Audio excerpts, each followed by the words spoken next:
God, पता नहीं क्या हो रहा है आज। इतना वियर्ड और स्ट्रेसफुल डे है ना आज मेरे लिए कि मैं क्या बताऊं आपको। देख, मैं समझ रही हूँ, मैं जानती हूँ कि आज का दिन बहुत बहुत बड़ा है।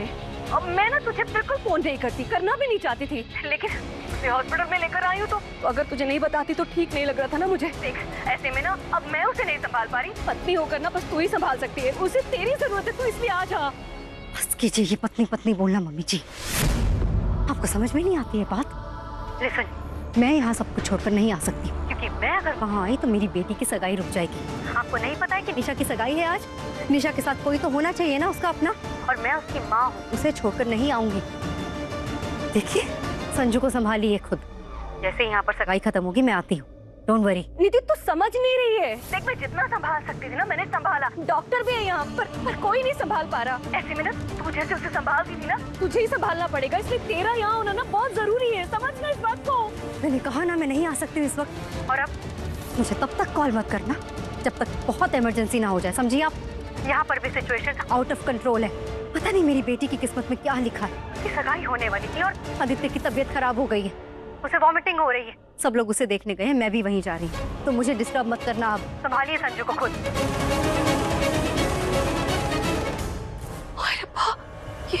ये क्या हो रहा है? क्यों हो रहा है ये सब? आज की रात ये होना सब जरूरी था क्या? ये क्या कह रही है हरजोत? और तूने मुझे सब कुछ पहले क्यों नहीं बताया? सॉरी, पर मैं कैसे बताती? जैसी प्रीत को मारने की बात करते सुना ना उस आदमी को, मैं भागी वहाँ से और मैंने आदित्य को जाके सब बता दिया। किसी और का नाम नहीं आया मेरे दिमाग में गुरलीन। आदित्य गया ना प्रीति को बचाने। हाँ, उसी वक्त क्या, लेकिन अब और भी बड़ी मुसीबत हो गई है हमारे सर पर। अब क्या? गौरव और भी बड़ी मुसीबत में पड़ गया और उसके साथ हम भी। अगर उन लोगों को पता चला कि सहरे के नीचे आदित्य नहीं गौरव है तो हम और भी बड़ी प्रॉब्लम में फंस जाएंगे। संभल के, आप ठीक है? संभल के। व्हाट बॉय, कोई है? जल्दी आइए प्लीज। आराम से उठाइए इन्हें, आराम से। इन्हें अंदर ले जाना। चलिए आराम से। अब हमें ही सब कुछ संभालना है। अब क्या करेंगे हरजोत? देख, आदित्य हमारी मदद कर रहा है, वो गया है प्रीत को बचाने, तो गुरलीन अब बारी हमारी है आदित्य को बचाने की, उसकी मदद करने की। प्रीत भी उसी के साथ है, अब पक्का वो लोग जल्दी वापस आ जाएंगे। और अगर नहीं आए तो? वही तो, तब तक हमें ही सब कुछ संभालना है गुरलीन। पर कैसे संभालेंगे? मतलब हम कैसे करेंगे और मैं क्या करूं? तो तूने ऑलरेडी सब कुछ उलझा रखा है, गुच्छे कर रखे हैं। अगर तू मुझे पहले बताती ना तो मैं सोचती, कुछ करती, लेकिन नहीं, तुझे अपनी मनमानी चलानी है तो गौरव पक्का पकड़े जाएगा। हाय रब्बा, बस अब प्रीत और आदित्य जल्दी आ जाएं।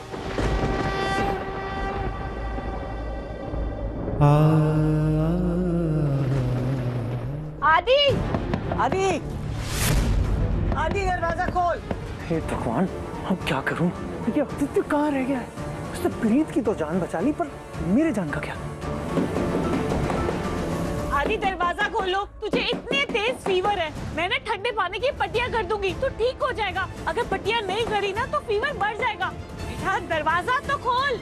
आदि, तुझे सुनाई नहीं दे रहा है? तेरी माँ क्या कह रही है? तू दरवाजा नहीं खोलेगा ना तो अब दरवाजा तोड़ना पड़ेगा। मुझे पट्टी के लिए बाहर बुला रहे हैं, और अगर मैं गलती से बाहर चला गया ना, इनको पता चल जाएगा कि मैं गौरव हूँ, आदित्य नहीं। क्या करूं भगवान?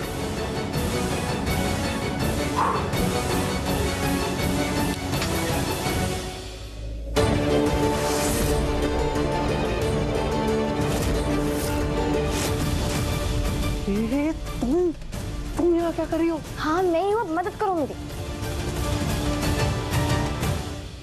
ओह गॉड, तुम यहाँ क्यों आई हो, और वो भी इस वॉशरूम के विंडो से? क्योंकि तुम अब और नहीं छुप सकते यहाँ, इसलिए मैं आई हूँ सबको सच बताने के लिए।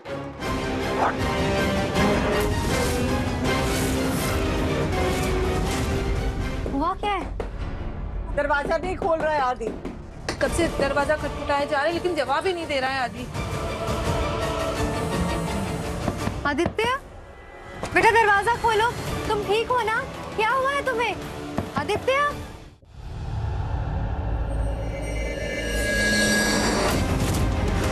वो तो वही आदमी है।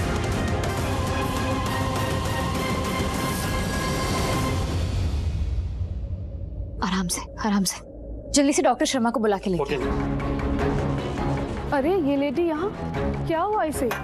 तुम जानती हो इन्हें? हाँ, इन्होंने अपने बेटे को एडमिट किया था यहाँ। मुझे तो बहुत अजीब सी लगती है। मैंने कहा अपनी बहू को यहाँ बुला लो, लेकिन इसने मेरी बात नहीं सुनी। मैं जानती हूँ इसकी बहू को, बहुत स्ट्रांग है और काफ़ी पहुँच भी है उसकी।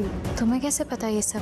मैंने कई बार देखा है उसे अपने पति के साथ हमारे यहाँ हॉस्पिटल में आते हुए, इसलिए मुझे पता है वो सब कुछ संभाल सकती है। मैंने इनसे कई बार कहा कि अपनी बहू को बुला लो, लेकिन इन्होंने नहीं बुलाया। अगर इनकी जगह कोई और होता तो कब का अपनी बहू को फ़ोन करके बुला लिया होता और बड़े से बड़े डॉक्टर को भी बुला लिया होता। अब पैसा है तो अपने बेटे के लिए ही इस्तेमाल करती। मुझे तो ये औरत बहुत कंजूस लगती है। ए नूरी, तुझे इससे क्या करना है? तो अपने काम से मतलब रख, ठीक है? पेशेंट के रिलेशन वाले समझेंगे क्या करना है क्या नहीं, ये उनका काम है। हमारा जो काम है हम इससे मतलब रखेंगे। समझ में आ रहा है? चल अब यहाँ से। सॉरी, मैं ही बुला के लेके आती हूँ डॉक्टर को। बाकी पता है मैं तेरे पास ही आ रही थी। इस अस्पताल में फिर से कौन एडमिट हुआ है? कौन? वही आदमी। कौन?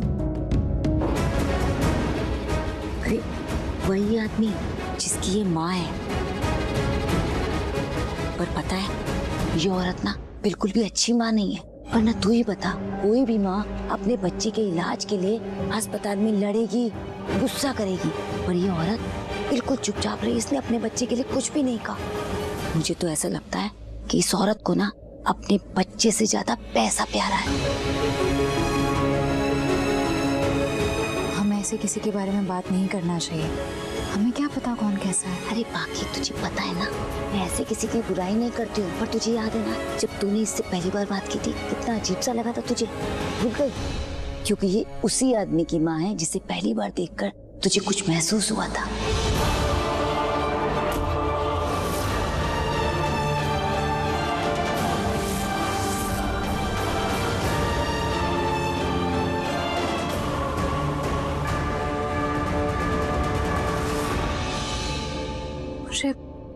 मुझे मिलना था उनसे, दोबारा मिलना था। वो यही है ना? मैं उनसे बात करके आती। एक मिनट अभी कैसे बात करेगी तू उससे? वो बेहोश है, दवाइयाँ दी हुई हैं उसे। हाँ तो ठीक है, जब तक उन्हें होश नहीं आ जाता मैं उनके पास रहूंगी। मैं उनसे बात तो करके रहूंगी।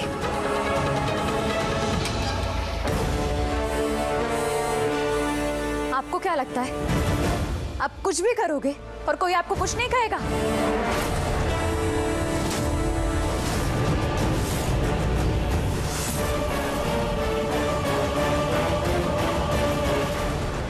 आपके लिए किसी की जिंदगी मायने रखती है या नहीं? आप तो माँ है, माँ तो जिंदगी देने वाली होती है। पर आप किसी की जिंदगी कैसे ले सकती हैं? किसी की जान के साथ कैसे खेल सकती हैं आप? एक माँ तो अपने बच्चे के लिए अपनी जान भी दे सकती है, पर आप? माफ करना, आपको ऐसा लग रहा होगा कि मैं अपनी हद पार कर रही हूँ, पर नहीं। बात आपके बेटे की है, इसलिए मैं चुप नहीं रहूंगी। वो आपके बेटे हैं, पर वो मेरे भी कुछ लगते हैं। मेरे लिए वो कोई अनजान नहीं है। हमारे बीच कोई रिश्ता जरूर है, एक ऐसा रिश्ता जो मिटाया नहीं जा सकता। इसलिए अब मैं चुप नहीं रहूंगी।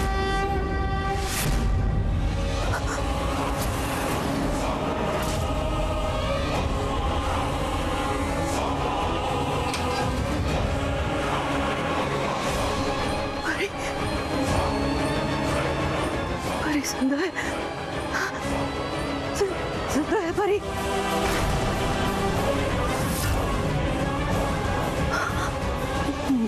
मैं इस उम्र में जेल नहीं जाना चाहती। रुकना होगा। हाँ,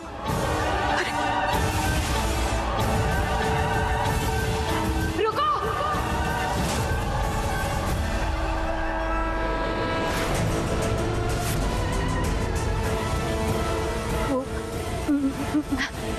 मैंने कुछ नहीं किया। मैंने तुम्हें मारने की कोशिश नहीं की। जो भी किया निधि ने किया। उसी का किया जा रहा है। यकीन करो। तुम ठीक हो प्रीत?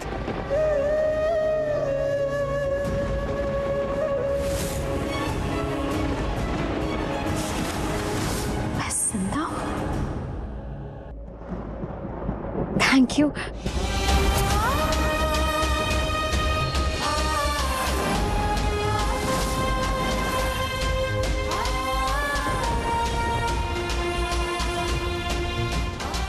मैं तुम्हें बचा के रखूंगा प्रीत, मैं तुम्हें बचा के रहूंगा।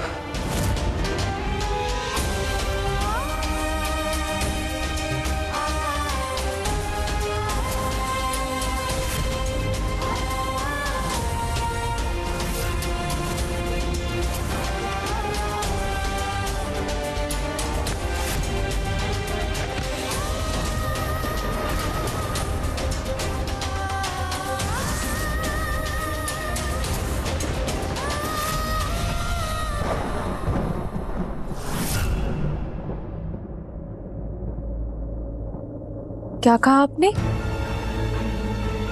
मैं कुछ नहीं समझी। मुझे बस इतना पता है कि आप वो माँ है जिसे अपने बेटे की बिल्कुल भी परवाह नहीं है।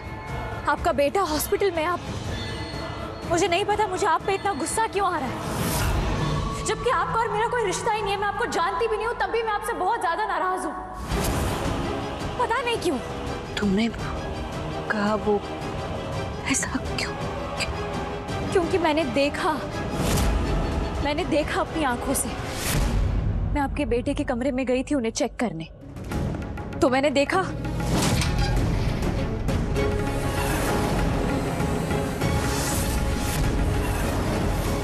सुनिए, वो पेशेंट कहाँ गए जो यहाँ पे थे? क्या हुआ उन्हें? बताया था ना, उसकी माँ कितनी लापरवाह है। उसे अपने बेटे की कोई फिक्र ही नहीं, ऐसे ही छोड़ दिया यहाँ, तो उसकी हालत और बिगड़ गई। इसलिए डॉक्टर ने उसे आईसीयू में रखा है। अभी वो ऑपरेशन रूम में है, उसका ऑपरेशन हो रहा है।